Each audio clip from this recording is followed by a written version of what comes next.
तो बच्चों, इस वीडियो में हम 12वीं क्लास में पर्सनालिटी 10.4 सदिश बीजगणित में पर्सनालिटी 10.4 को सॉल्व करते हैं। इसके पहले मैंने इसका एक इंट्रोडक्शन का वीडियो बनाया था, उसका लिंक आपको इस वीडियो के डिस्क्रिप्शन बॉक्स में मिल जाएगा। उसमें हम बताए थे आपको अच्छी तरह से कि दो सदिशों का सदिश गुणन क्या है। इसको डिफाइन किए थे हम mod A mod B into sine theta into n cap. इस तरह से इसका डेफिनेशन लिया गया था, इसको आप देख लेंगे।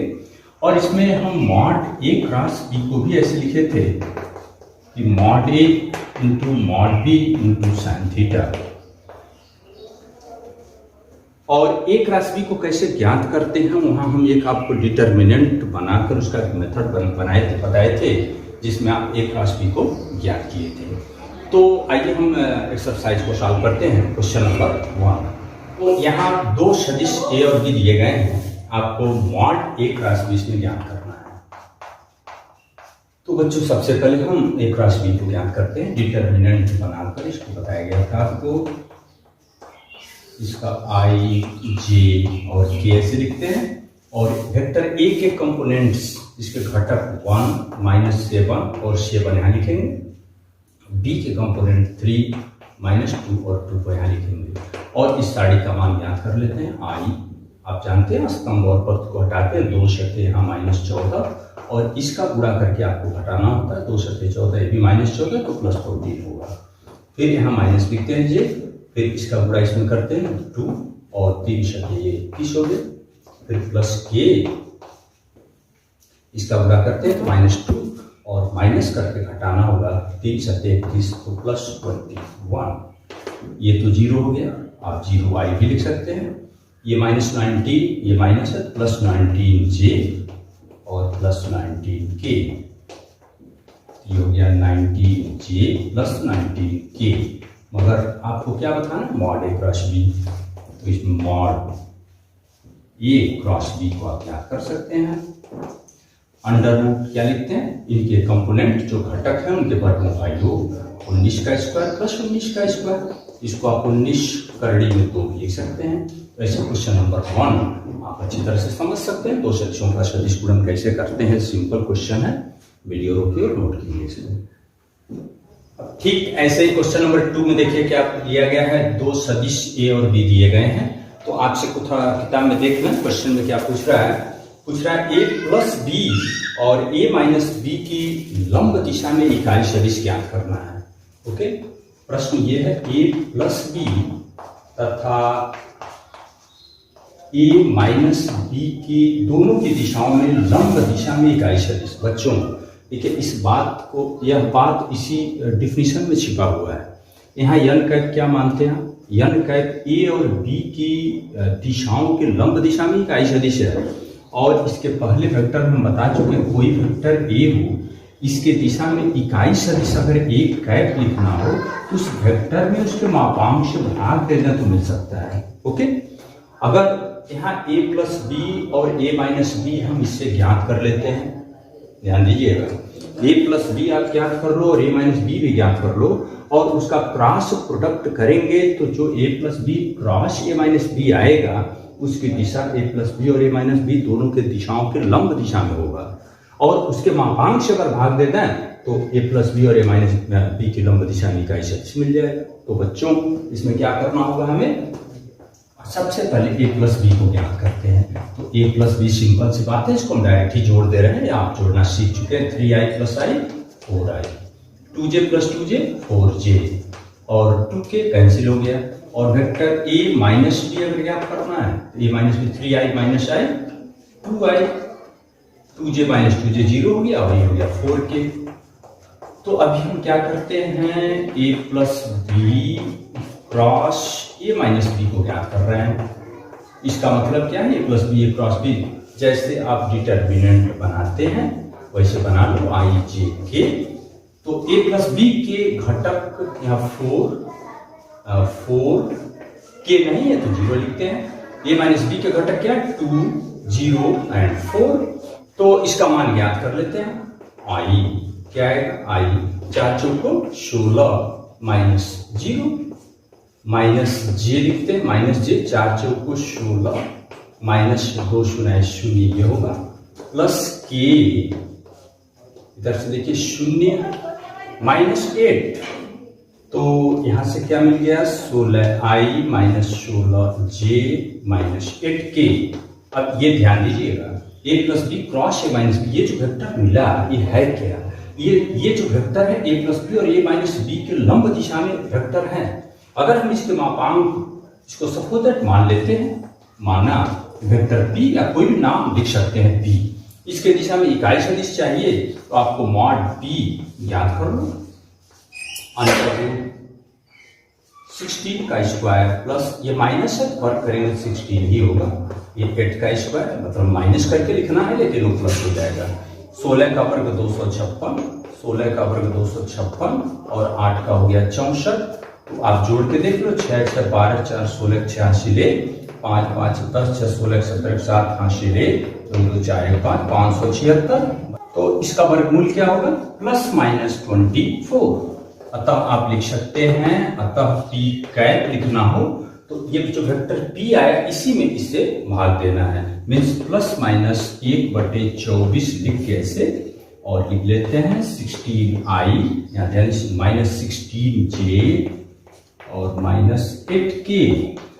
ओके, आप इसको पूरा गुणा भी कर सकते हो, +-8 दूनी 16, 8 3 24, 2/3i, ये माइनस है प्लस होगा तो ये माइनस प्लस हो जाएगा 2/3j और माइनस प्लस 8 3 24 1/3k।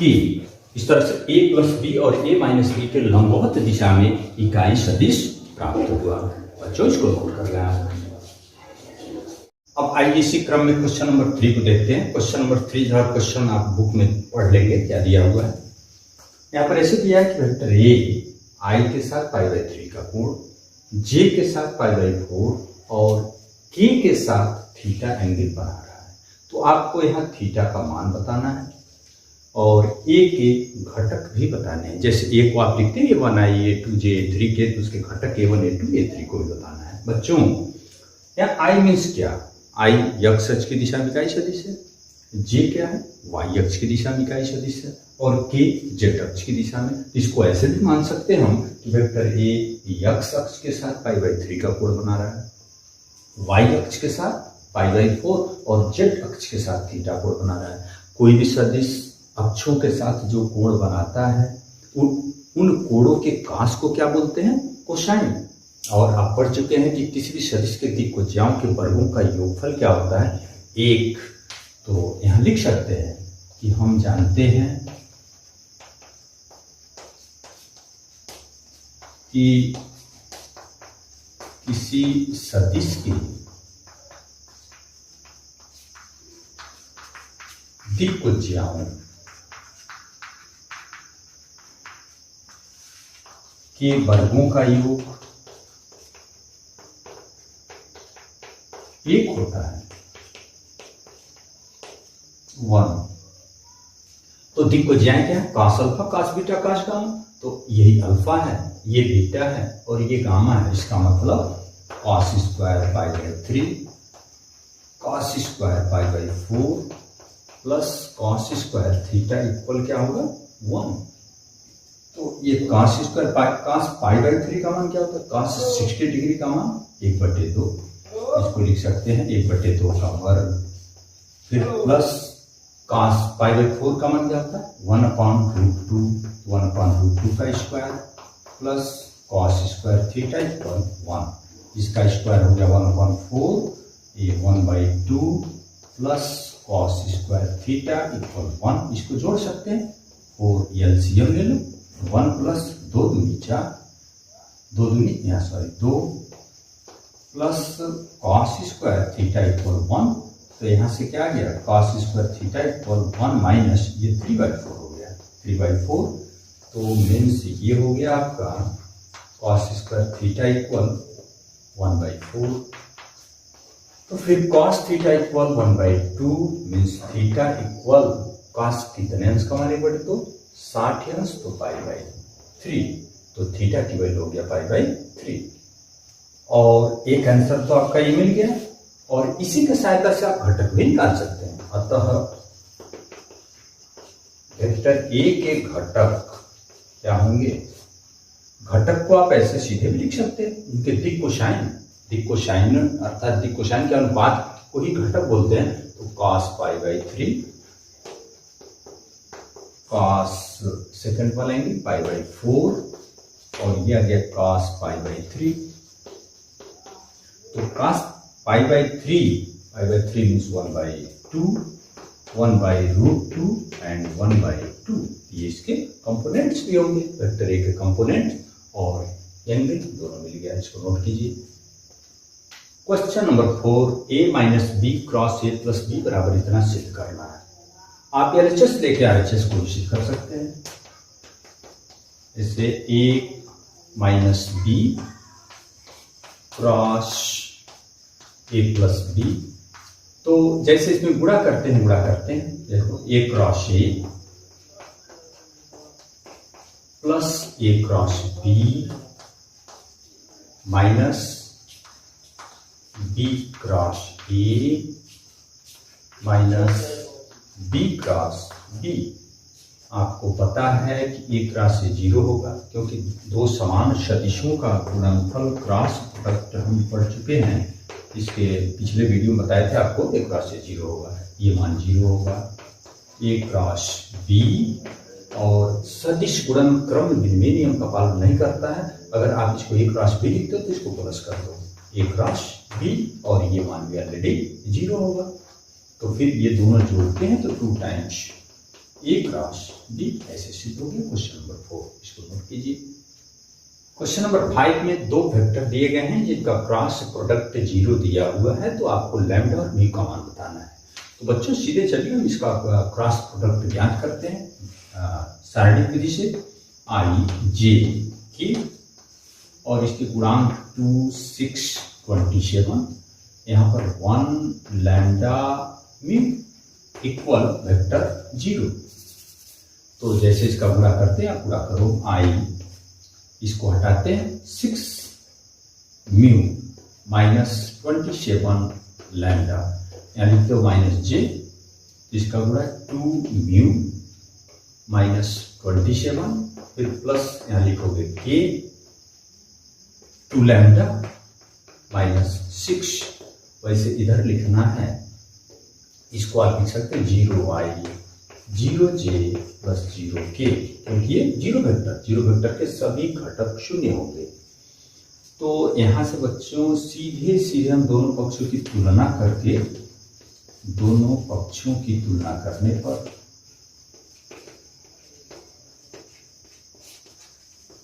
क्योंकि दो वेक्टर तभी इक्वल होंगे जब उनके अलग अलग घटक बराबर हों।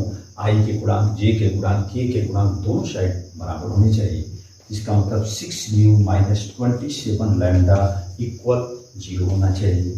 फिर यहाँ 2 म्यू माइनस 27 इक्वल भी 0 होना चाहिए, और यहाँ से 2 लैम्डा माइनस 6 इक्वल भी 0 होना चाहिए। इसको आप सीधे सॉल्व कर सकते हैं। हल करने पर क्या मिलेगा, आप यहाँ से देखो लैम्डा इक्वल 3 आ गया, ये लैम्डा इक्वल 3 और यहाँ से म्यू इक्वल क्या आएगा 27/2।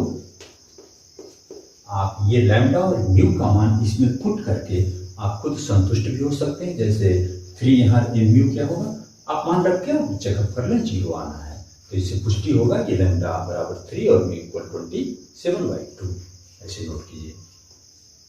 अब क्वेश्चन नंबर 6 में ऐसे दिया है, दो वेक्टर a और b हैं इस प्रकार की a डॉट b इक्वल 0, ध्यान दीजिएगा, और a क्रॉस b इक्वल भी 0, मतलब दो सदिशों का डॉट प्रोडक्ट और क्रॉस प्रोडक्ट दोनों 0 हैं। तो आपसे पूछा गया कि आप a और b के बारे में क्या कह सकते हैं। तो बच्चों यहाँ ध्यान दीजिए, आपको क्या पता है a डॉट b 0 कब 0 होगा, a डॉट b कब शून्य होगा। यदि a डॉट b 0, तो ये तो पक्का है कि मॉड a बराबर 0 होगा या मॉड b बराबर 0 होगा, अथवा एक कंडीशन ये हो सकता है एक लंब हो b पर, क्योंकि दो सदिश परस्पर परपेंडिकुलर हैं, लंब हैं, तो उनका डॉट प्रोडक्ट 0 होगा। मीन्स एक कथन ये हो सकता है कि यदि दोनों में से किसी एक के परिमाण या दोनों के परिमाण शून्य है तब भी शून्य होगा, और नहीं शून्य है तो वो ये दोनों परस्पर लंब होना चाहिए। एक रिजल्ट ये मिला। और यदि ए क्रॉस बी बराबर 0 हो तो क्या बोल सकते हैं, या तो वेक्टर ए का मापांक 0 होगा या वेक्टर बी का मापांक 0 होगा, क्योंकि ये दोनों में से कोई 0 है तो ए क्रॉस बी 0 होना है।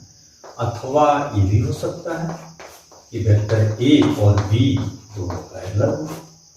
तो अब इन दोनों कथनों में देखें ए डॉट बी कब 0 हुआ, या तो ए 0 है या बी, अथवा ये दोनों परपेंडिकुलर है या फिर ये दोनों अलग अलग 0 हैं या पैरेलल हैं। तो ये दोनों एक साथ तो पॉसिबल नहीं है, आप देख सकते हैं। परंतु वेक्टर ए लंब हो वेक्टर बी तथा वेक्टर ए पैरेलल हो वेक्टर बी संभव नहीं है। ये दोनों एक साथ तो पॉसिबल है नहीं कि कोई एक सदिश एक ही साथ उस पर लंब भी हो जाए और उस पर पैरेलल भी हो। अतः यही पॉसिबल है कि ए मॉड ए इक्वल 0 होगा या मॉड बी इक्वल 0। तो जैसा कि आपसे ये पूछा गया था कि वेक्टर ए और बी के बारे में आप क्या बोल सकते हैं, तो आप ये बोल सकते हैं मॉड ए 0 होगा अथवा मॉड बी 0 होगा। ऐसे इसको नोट कीजिए। अब यहाँ देखिए क्वेश्चन नंबर 7 में वेक्टर ए बी और सी तीन सदिश ऐसे दिए गए हैं। तो आपको सिद्ध करना है कि ए क्रॉस बी प्लस सी इक्वल ए क्रॉस बी प्लस ए क्रॉस सी। इसका हम एक साइड लेकर चलते हैं, LHS ए क्रॉस बी प्लस सी। बच्चों ध्यान से देखिए, हम इस ए को ये लिखते हैं, ये तो आपको क्वेश्चन में ही दिया गया है, A1I A2J A3K क्रॉस। अब ध्यान दीजिए इस B प्लस सी को हम डायरेक्ट लिखते हैं, B प्लस सी को जोड़ के लिख रहे हैं, B1 plus C1 vector I, I cap, B2 plus C2, यहां होगा आपका B2 plus C2J, B3 plus C3 K। अब दो सदिशों का सदिश गुणन कैसे करते हैं, आप साइड बनाते हैं I J K। I इसका कंपोनेंट A1 A2 A3, इसके component B1 plus C1 B2 plus C2 और यहां लिखते हैं B3 प्लस C3।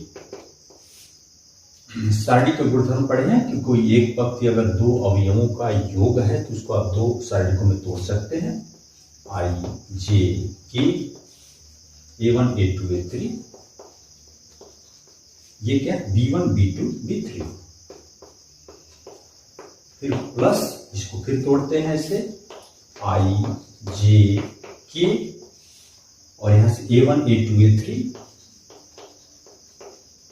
यहां क्या है C1 C2 C3। बच्चों ध्यान से देखिए, क्या इसको आप A1 क्रॉस B1 लिख सकते हैं क्या, sorry A cross B। A cross B कैसे, देखो A के गुणांक A के कंपोनेंट A1 A2 A3 और इसमें B1 B2 B3 B1 B2 B3, तो फिर A क्रॉस B आप लिख सकते हैं। ठीक इसी तरह से इसको A क्रॉस C भी लिख सकते हैं, क्योंकि A और C के कंपोनेंट घटक यहाँ लिखे गए हैं। तो फिर प्रूफ तो हो गया A cross B plus C और A cross B plus A cross C। ऐसे नोट कीजिए इसको। अब क्वेश्चन नंबर 9 ऐसा है, एक त्रिभुज दिया गया जिसके तीन शीर्ष A B C, इनके निर्देशांक दिए गए हैं 1 1 2 2 3 5 1 5 5। आप चाहे तो एक फिगर बना सकते हो A B C। बच्चों इसमें आपको बताया गया था कि किसी भी त्रिभुज के दो भुजाएं किसी सदिश ए बी के द्वारा निरूपित हों तो इसका क्षेत्रफल क्या बताया गया था आपको, mod A cross B, half mod A cross B. इसकी दो संलग्न भुजाएं, तो हम बी सी, यहां तो फिलहाल ए और बी तो नाम दिया नहीं गया है, तो इस ए को वेक्टर बी सी के द्वारा प्रकट करते हैं और इस बी को वेक्टर बी ए के द्वारा प्रकट करते हैं। तो सबसे पहले आप क्या कर लें, बी सी और बी ए को ही ज्ञात कर लेते हैं। ध्यान दीजिए, बी सी ज्ञात किए तो वेक्टर ए मिल गया, बी ए ज्ञात किए तो वेक्टर बी मिल गया, उनका क्रॉस प्रोडक्ट करके वैसे ज्ञात करते हैं। तो बी सी को लिखना हो तो क्या लिखोगे, सी का स्थिति सदिश माइनस बी का स्थिति सदिश, या तो शब्दों में लिखिए या फिर ऐसे लिख सकते हैं। तो सी का स्थिति सदिश यहां से लिखोगे क्या, I plus 5j plus 5k minus OB, B का स्थिति सदिश यहां से क्या लिखेंगे आप, 2i plus 3j plus 5k,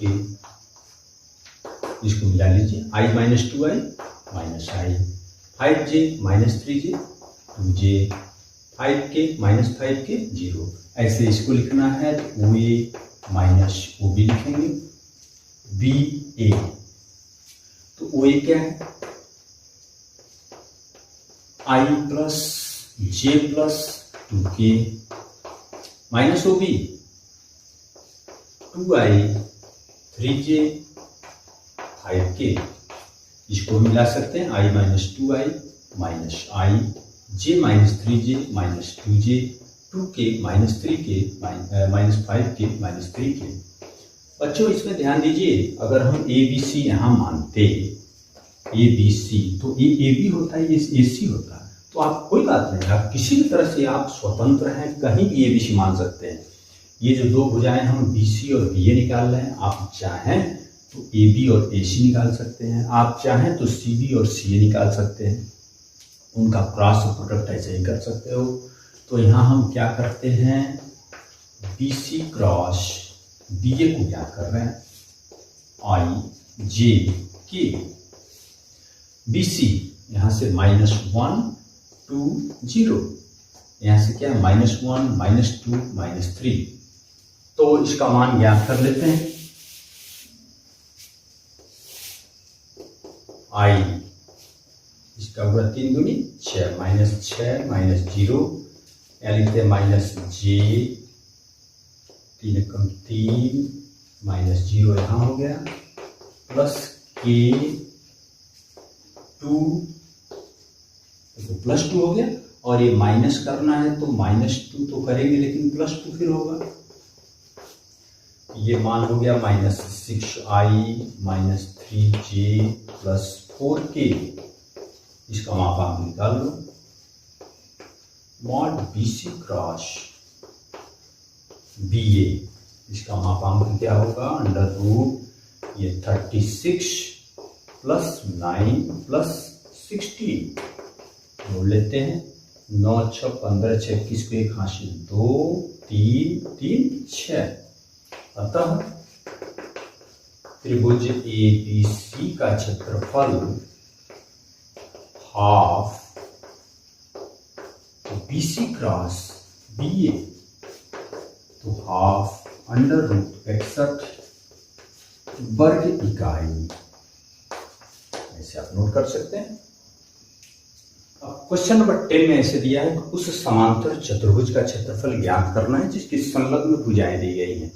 बच्चों आपको बताया गया था, ऐसे समांतर चतुर्भुज का क्षेत्रफल जिसकी भुजाएं दी गई हैं, mod A cross B,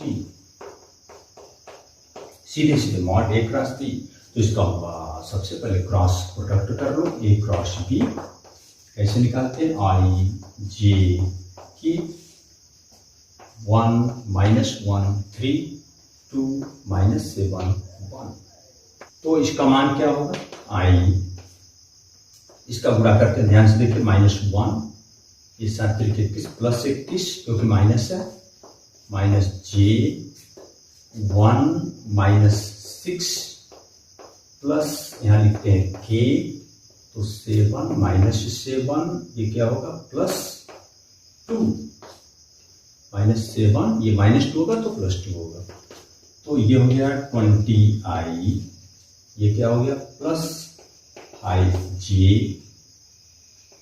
-5k, okay, mod A cross B निकाल लेते हैं, क्यों, क्योंकि समांतर चतुर्भुज का क्षेत्रफल मापांक होगा ही, √20 का वर्ग होगा 400, ये हो गया 25, ये भी हो गया 25, तो कितना हो गया, √450, इसको आप गुणनखंड के रूप में भी लिख सकते हैं, √225 × 2 लिख सकते हैं, फिर 15 करने में 2 भी होगा क्योंकि 15 का स्क्वायर 225 होगा, अतः यही आंसर हो गया। अतः समांतर चतुर्भुज का क्षेत्रफल ये सूत्र ही यही है, mod A cross B means ये 15√2 वर्ग इकाई। ओके, इसको नोट कीजिए आप। क्वेश्चन नंबर 11 में ऐसे दिया ए और बी दो वेक्टर ऐसे हैं, मॉड इक्वल 3 है, मॉड बी √2/3 और ऐसे दिया है कि ए क्रॉस बी एक इकाई सदिश है, मीन्स इसका मापांक क्या होगा 1।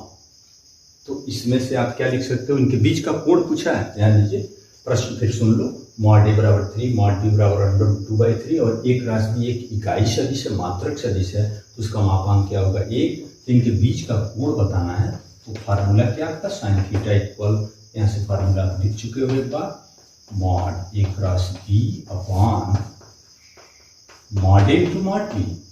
तो बच्चों यहाँ सब कुछ दिया हुआ, mod A cross B 1, mod A 3 और मॉड बी √2/3। ये 3 ऊपर भी जा सकता है, 3 से 3 कैंसिल हो गया, 1/√2। तो साइन थीटा इक्वल 1/√2, तो थीटा इक्वल क्या 45 मीन्स π/4। तो ऐसे 11वां क्वेश्चन ये दिया है कि थीटा का मान बताना है, इनके बीच का कोण, तो थीटा इक्वल π/4 होगा। नोट कीजिए इसको। लास्ट क्वेश्चन 12 नंबर ऐसे दिया ABCD, एक किसी आयत, क्वेश्चन देख लें, एक आयत के शीर्ष हैं इतने, तो उस आयत का क्षेत्रफल ज्ञात करना है। आयत भी तो एक समांतर चतुर्भुज होगा, तो किसी भी समांतर चतुर्भुज की दो संलग्न भुजाएं मिल जाए तो उनका क्रॉस प्रोडक्ट ही का मापांक उसका क्षेत्रफल होगा। तो हम AB और AD ज्ञात कर लेते हैं। तो वेक्टर AB क्या लिखेंगे आप, OB माइनस OA। हम हिंट कर दे रहे हैं, आप लगा लेंगे। देखिए OB क्या है, ये या चलो ऐसे हम बता दे रहे हैं, I + 1/2J + 4K minus OA। तो minus I + 1/2J + 4K।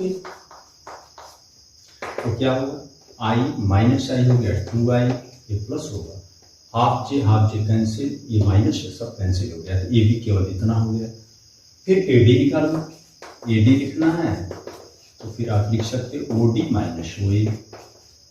OD क्या है, OD आपका यहाँ है, ध्यान दीजिए, minus I minus half J + 4K minus OA, तो minus I plus half J + 4K। Minus I ये plus I cancel, minus half J minus half J, तो J हो गया minus J + 4K minus 4K, ये cancel होगा। तो हमें करना क्या होगा, AB क्रॉस AD तो निकालना ही होगा। AB क्रॉस AD, तो AB कितना है 2I क्रॉस माइनस J, तो 2 गुणे -1 तो -2I क्रॉस J क्या होगा K। अतः क्षेत्रफल क्या होगा इसका मापांक, AB क्रॉस AD क्या होगा, √-2 का स्क्वायर 4 वर्गमूल होगा 2। अतः ये क्षेत्रफल भी होगा, क्यों, क्योंकि समांतर चतुर्भुज का क्षेत्रफल संलग्न भुजाओं के सदिशों का जो क्रॉस प्रोडक्ट होगा उसका मापांक, तो इसका विकल्प हो गया आपका 2। देख लीजिए 2। ओके, तो बच्चों इस तरह से हम एक्सरसाइज 10.4 समाप्त किए। इसके बाद इसमें एक विविध प्रश्नावली बचता है, उसका जल्दी हम उसका वीडियो दे रहे हैं। उसके बाद ये चैप्टर 10 आपका कंप्लीट होगा, उसके बाद तुरंत 11 शुरू होगा। ओके, नोट कीजिए।